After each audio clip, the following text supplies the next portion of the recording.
Você está sintonizado no programa Sertão Inovador.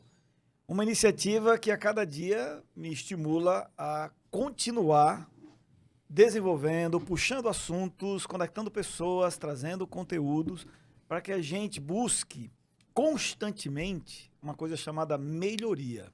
É difícil buscar melhoria porque nós, de uma forma natural, até neural, a gente quer acomodação, a gente quer vida tranquila, a gente não quer sair de qualquer zona de melhoria, ou zona de conforto, como diz. Buscar melhoria é uma coisa que todo mundo quer. Agora levanta a mão quem quer, e eu já fiz isso em muitas palestras, geralmente não tem o mesmo impacto da primeira pergunta. Quem quer melhoria? Todo mundo quer. Quem vai pagar o preço para melhorar? Aí já começa a ficar um pouquinho diferente, porque significa estudar um pouco mais, significa fazer coisas que você ainda não sabe, significa assumir a realidade presente para poder buscar uma realidade melhor. E é neste ponto que eu queria bater um papo aqui com dois empreendedores, já estão aqui conosco, são companheiros de bancada, o Jansen, da Mobile, e o Artêmio, da Cardan Peças. O tema é encarar os fatos da realidade para melhorar. E encarar os fatos da realidade significa o que é, o que não é, preto no branco, e assim a gente pode, ao ter clareza do que é real, melhorar. Você não consegue consertar uma doença se não entender qual é a doença que tem, né? Em um módulo anterior a gente estava falando sobre isso. Por isso que o médico tem que fazer pergunta, o mecânico tem que fazer pergunta, o vendedor tem que fazer pergunta, né? O corretor tem que perguntar o que é que a pessoa pretende de casa e tal. E ao fazer as perguntas, nós vamos entender o problema da pessoa e entendendo o problema, a gente apresenta a solução. Solução de quê? Do problema da pessoa. Não é aumento de venda e bater meta minha que eu quero bater no final do mês. Esse é um problema que você tem. Entretanto, esse não pode estar acima daquele do cliente que procurou a empresa. Faz sentido isso? Não faz sentido? A solução que a gente apresenta não pode ser somente pensando em mim. Primeiro o cliente. Resolvendo o problema dele, eu diria que o meu é resolvido por consequência. E ele vai ser. Queria ouvir vocês sobre esse assunto. Tribuna livre agora, vamos lá. Radamés, você falou uma coisa aí bem... Estamos falando de verdade, né? Transparência. Você falou em solução. Existe aquela solução imediata? Sim. Quando o seu único objetivo é bater a meta. Eu tenho 100 mil para vender. Eu tenho que vender 100 mil. Às vezes você só está entregando ali, faturando. Né? É imediata. Você está resolvendo uma situação imediata. Você pode até bater o mês, hoje a meta é de 100 mil, mas de repente você não vai conseguir bater os próximos meses, porque você entregou ali soluções imediatas. Não foi resolvido o problema. Sim, pode Volto a dar um exemplo da dor de dente. Se o problema é ser preciso fazer um canal ou extração, é uma coisa, você vai resolver seu problema. Mas se você ficar usando um analgésico, você vai resolver o seu problema ali de imediato. Amanhã você está com a mesma dor de dente. Então, se você tem uma meta para bater e você está diariamente tendo contato com o cliente, aquela pessoa que está com necessidade, então você resolva a necessidade dele, porém com soluções que não sejam apenas de imediato, que você possa resolver e ele possa esquecer. Mas quando ele precisar ou alguém precisar, estiver passando por aquela necessidade ali, ele vai lembrar do Jansen, ele vai lembrar do Radamés, ele vai lembrar de Artêmio, porque nós solucionamos o problema dele a perder de vista. Ele também vai lembrar de Jansen, de Artêmio, de Radamés. Rapaz, eu tive uma situação, esse mesmo problema, eu fui lá em Artêmio, ele me resolveu me trouxe uma solução imediata, mas na outra semana eu estava com o mesmo problema e quem resolveu foi o Jansen. Então, okay. Exatamente. Eu entendo, Artêmio, também a questão do altruísmo. O altruísmo é uma coisa muito interessante que a gente adquire quando a gente está todo dia procurando, buscando melhorar, quando a gente se preocupa com o benefício que aquele produto nosso vai fazer para o nosso cliente. Então, primeiro, quando a gente gosta do que a gente faz, esse altruísmo já vai começando a ser naturalmente criado dentro de nós. E aí a gente começa a ver a sentir prazer na satisfação do cliente. Sim. E aí faz com que a gente cada vez mais procure ser transparente, realista, né? Contribuinte para aquilo funcionar, contribuindo para que ele possa, ele e a família dele, no meu caso, por exemplo, que vendo imóveis, apartamentos, casas e tudo, a gente já começa a se preocupar como é que aquela família vai estar naquele ambiente que a gente está passando.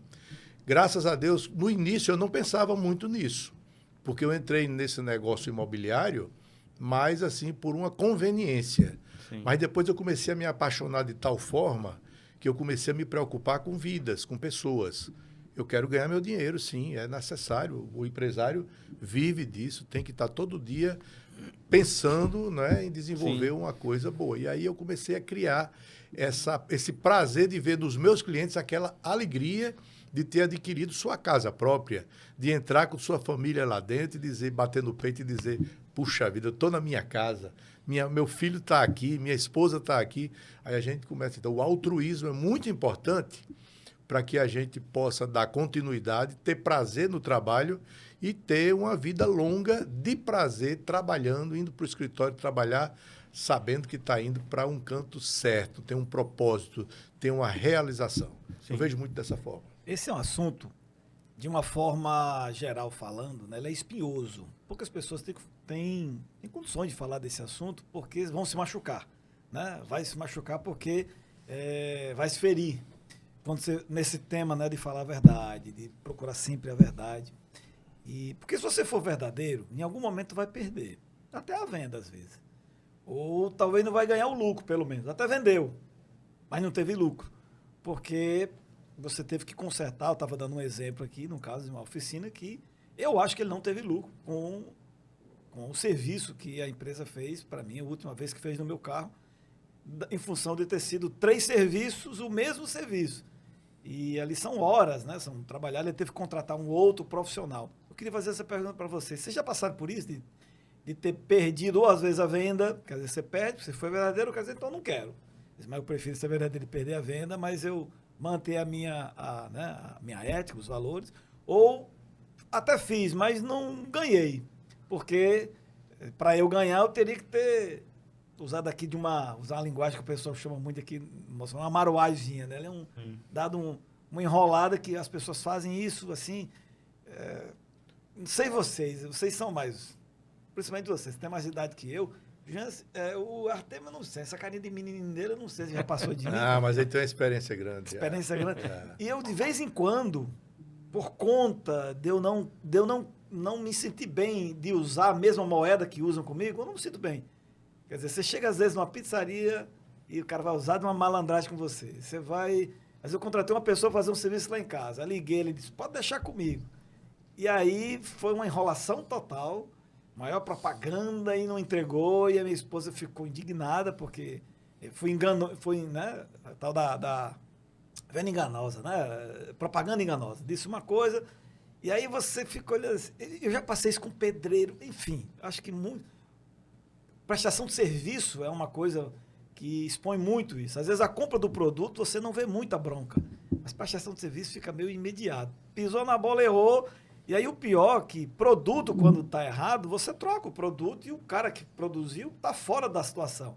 Mas quem presta o serviço está dentro do próprio serviço. E se errou, não dá mais para entregar aquele serviço que errou. Já era, quer dizer, não dá para corrigir uma noite mal dormida num hotel que não tinha uma cama que prestasse, o ar-condicionado não prestou. Como é que eu corrijo aquele produto? Aquele serviço não dá mais. Às vezes a pessoa oferece outro, e aí às vezes ele pode até não ganhar. Vocês trabalham em prestação de serviço, apesar de você ter produtos também, você também tem, porque vende aquele imóvel. Mas conta um pouquinho essas experiências, já passaram por isso? Dos dois lados do balcão, como cliente, como aquele que oferece? Fica à vontade. Radamés, prestação de serviço e venda, e o tema principal aqui está sendo verdade, né? Transparência, verdade. A gente tem que ser verdadeiro a partir de casa, né? Não amizade, no relacionamento. Isso. No seu relacionamento com o fornecedor, com o colaborador, com o cliente. Né? Nós sabemos que existe um jarrão e ditado e verdadeiro, que o cliente em primeiro lugar. Mas você só vai ter o cliente em primeiro lugar se você for uma pessoa verdadeira com o seu fornecedor, se você for uma verdadeira e transparente com o seu colaborador. O Jansen, ele é meu colaborador. E às vezes, por algum motivo, ele saiu fora do trilho, faltou um pouco de verdade, Jansen. Evite, não repita mais não, porque o cliente... Então, se eu não chamar a atenção de Jansen, estou usando o seu nome aqui como exemplo. Tranquilo. Como é que eu vou ter o cliente em primeiro lugar? Então, se o meu colaborador trata bem o cliente, se o meu fornecedor me entrega um produto de qualidade, se o que eu estou vendendo de fato é verdadeiro, estou vendendo esse copo aqui, ele está numa embalagem, essa taça, essa caneca. E eu ofereci o cliente, eu falei do produto. Se o fornecedor tiver sido verdadeiro comigo, a venda vai estar perfeita. Se não tiver, então assim, essas três coisas ela tem que estar atrelada. Se falando de verdade e se falando de comércio. Né? E para fazer um fechamento aqui, imagina aí o Jansen com 44 anos de experiência na empresa Mobile. Meu irmão, se você não vier trabalhando com transparência, com verdade... Eu acredito que o Jansen hoje deve ter um cliente que ele vendeu lá quando ele começou e que depois ele vendeu para o filho desse cliente e que possivelmente ele já esteja vendendo um outro imóvel para o neto dele. Com certeza. Olha aí a história de vida. Então, transparência, verdade, tudo que a gente for entregar tem que entregar com a verdade na frente. E não só porque estou na frente dele, de Artêmio, mas eu procurei um amigo em comum que eu estava com um problema no meu carro. É um testemunho que eu estou dando. E aí ele disse, Jansen, procure Artêmio. Se ele não resolver, ele diz quem resolve. E com honestidade. E eu fui procurar ele. E ele estava muito cheio, mas me recebeu, olhou e tudo, e disse, Jansen, esse é o problema esse problema aqui se resolve ali. Você resolve acolá. E esse outro eu posso resolver. Mas agora eu não tenho tempo de colocar já seu carro aqui na linha de serviço. Ele foi totalmente transparente comigo. Eu fui para o que ele indicou, resolvi meu problema, tá entendendo? E fiquei satisfeito. Quer dizer, eu estou comentando isso agora porque é uma verdade, senão eu não estaria comentando, eu estaria, no mínimo, calado. Sim. Né? Mas essa questão da prestação de serviço no meio imobiliário também acontece. Acontece. Às vezes a gente pega imóveis com vícios. Eu não sei na área automotiva, porque quando uma peça, pelo menos eu vejo que no meu carro, quando uma peça está ruim, ele começa a sentir e dá sintomas já que não tem alguma coisa que está errada. Né? Mas no imóvel é um pouco diferente. Você pega um imóvel para vender, você olha, ele está todo pintadinho, ele está todo maquiado, o proprietário às vezes entrega ele todo bonitinho, mas lá dentro tem um desgaste natural da tubulação elétrica, hidráulica, das estruturas internas que você não visualiza. Vou contar um caso muito simples. E você mesmo com boa vontade, querendo fazer um bom negócio, você apresenta o imóvel como ele está sendo mostrado, tudo porque você não conhece os vícios dele. Os imóveis que estão comigo há mais tempo, não, principalmente os que eu administro de aluguel, eu já conheço os vícios dele e eu sou transparente. Olha, esse imóvel aqui tem um probleminha aqui, acolá, e às vezes eu perco o negócio com ele, de alugar ou de vender. Mas quando a gente pega um imóvel que a gente não conhece bem ainda, como aconteceu uma vez, por exemplo, num contrato de locação, você quando aluga um imóvel, a partir do momento que o inquilino assina, tudo que acontecer dali em diante é com ele. Foi feita uma vistoria, foi apresentado aparentemente os problemas que ele existe, mas tem problemas internos, como eu estou falando, falei há pouco, como, por exemplo, uma fossa. Se não tem saneamento básico, mas tem a fossa na casa. Só que essa fossa, ela pode já estar cheinha, precisando ser esgotada. Mas a gente não sabe, porque ainda está tudo funcionando. A gente fez a vistoria, não tem mau cheiro, está tudo bem, tal. O inquilino com 30 dias, 40 dias... que está usando, descobre que ela está com um problema, né? E aí a gente tem que ter a sensibilidade, o proprietário, mesmo tendo um contrato assinado, mas tem que ter a sensibilidade de entender que aquele novo inquilino, depois de 40 dias, não colocou detrito suficiente numa fossa para poder ela ser esgotada por conta dele, como diz o contrato. Então a gente tem que ser sensibilizado. Aí onde está o altruísmo, aí onde está a experiência, onde está a facilidade de se comunicar com o proprietário, explicar a ele que ele tem que pagar para despejar, para desafogar aquela fossa. Então, são vícios que às vezes o imóvel tem que a gente não sabe, está intrinsecamente ligado. Aí a gente, às vezes, corre o risco de querer fincar o pé numa coisa porque a lei diz dessa forma e a gente tem que cumprir a lei, mas a gente tem que ter a sensibilidade para poder flexibilizar e entender o lado do outro. Essa observação que você fez é muito interessante. E eu acho que, para quem está começando um negócio, às vezes não tem essa percepção, né? Porque aí é um pouco de experiência, né? É um pouco de empatia, né? Essa ideia de, puxa, se fosse eu, né? Eu não ia ficar legal, não ia gostar dessa ideia de ter comprado algo e a pessoa não me falou esse detalhezinho aqui. E outro dia eu estava fazendo negociação de um carro e lá na loja onde eu fui comprar o carro, é uma dúvida, eu acho que todo comprador de carro usado tem. Será que essa quilometragem aí é essa foi mexida, mesmo? né? Foi mexida, não foi mexida, né? Se você tem instrumentos, uma pessoa para ir lá e fazer essa aferição, você descobre. Mas já fica uma relação conflituosa de quem vende o carro e você ficar, estou trazendo uma pessoa para... Quer dizer, você já não confia na informação que está sendo dita. Aí eu falei para o dono, rapaz, não sei como é que eu vou perguntar isso para você, mas eu tenho que perguntar. Essa quilometragem aí, é a quilometragem mesmo que o painel está dizendo? É uma pergunta muito desagradável, essa pergunta, né? É muito desagradável porque... Você está confrontando a verdade dele ali. Eu estou tirando dele se ele é uma pessoa verdadeira ou não. E aí, com o tempo, a gente vai descobrindo um pouco de psicologia, né? Da maneira como responde, como não responde. Que a pessoa que é verdadeira, ela já não só responde, como diz, eu vou provar para você, eu vou mostrar para você os instrumentos e tal. E ele disse, essa pessoa, inclusive foi um dos nossos entrevistados já aqui, ele disse, eu já perdi muita venda por causa disso.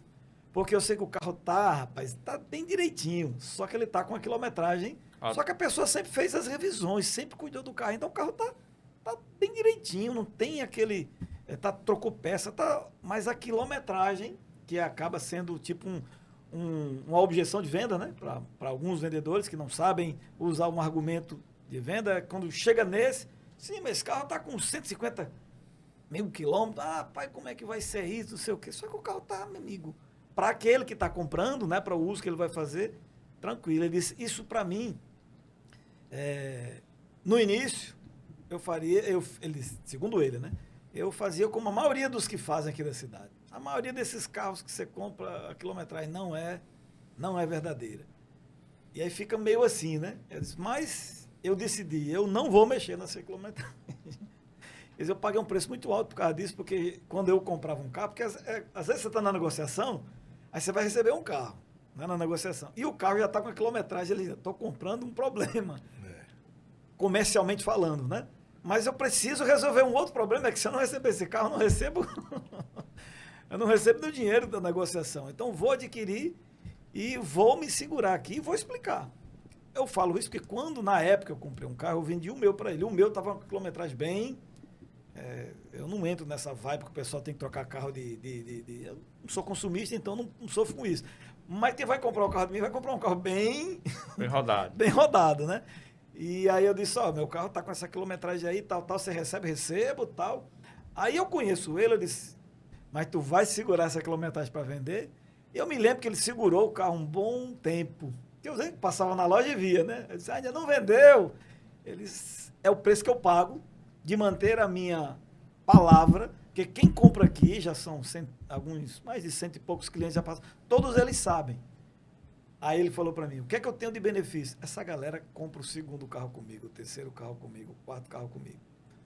Porque eles sabem que estão comprando, sabe porque tá entregando a verdade. O produto que eu estou entregando é isso aí. Então ele tem um item aí a mais que ele disse que no início foi meio complicado, porque você precisa pagar as contas do final do mês e tá na frente aqui o cara doido para comprar e a pessoa...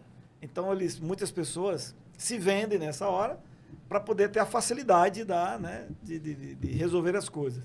Eu fui pagando um preço de segurar esse tópico. Olha, cara, não, mano, eu vou comprar uma quilometragem dessa. Eu entendo perfeitamente. Agora, tirando a quilometragem, o que é que você descobriu que esse carro tem de errado? Aí o cara disse, não tem nada.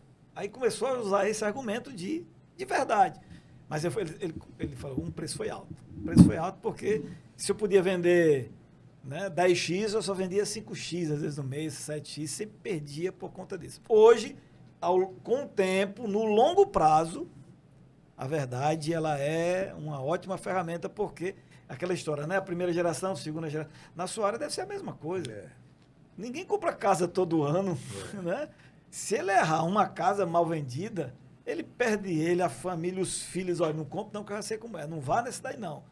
Porque são compras longas, né? Você vai, gerações. Um ponto importante é também que você fala, tem um exemplo, há pouco tempo, a gente conversando sobre os colaboradores. A gente tem que preparar muito bem o nosso pessoal. Sim. Que colabora, porque eles podem botar o negócio a perder. Justamente se tentar uma meta. Eu tive um caso, eu tinha um cara que era um excelente articulador, vendedor e tal, e ele trabalhou um mês para vender 4 apartamentos a uma pessoa só, um senhor de idade já.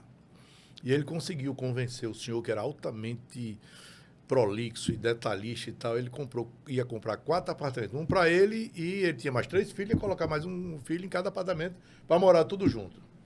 E aí, quando foi no dia, vou fazer o fechamento. E aí foi lá no escritório, o vendedor atendeu ele muito bem novamente, sentou-se com ele e estava fechando tudo, ele chegou bem satisfeito e tal, disse, opa, é um bom dinheiro que vai entrar, né? Uma comissão de 4 apartamento tipo médio e alto padrão, apartamento que se fosse hoje na faixa de 700 mil cada apartamento, 4 de uma vez, ia ser uma venda muito boa, né?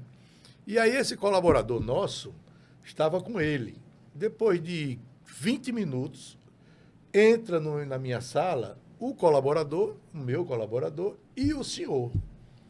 E com os cheques que ele já tinha assinado e o contrato que ele tinha assinado rasgados na mão. Eu disse, meu Deus, o que é isso? O que foi, seu? Aí ele disse, eu não quero mais o negócio.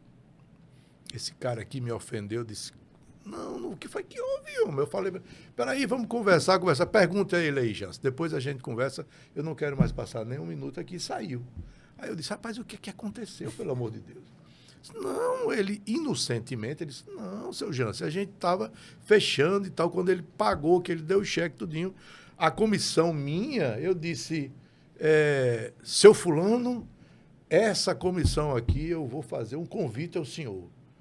Eu vou para uma farra, o senhor está convidado aí comigo, e eu pago todo o seu uísque, o que o senhor quiser e tal, e mais algumas outras coisas.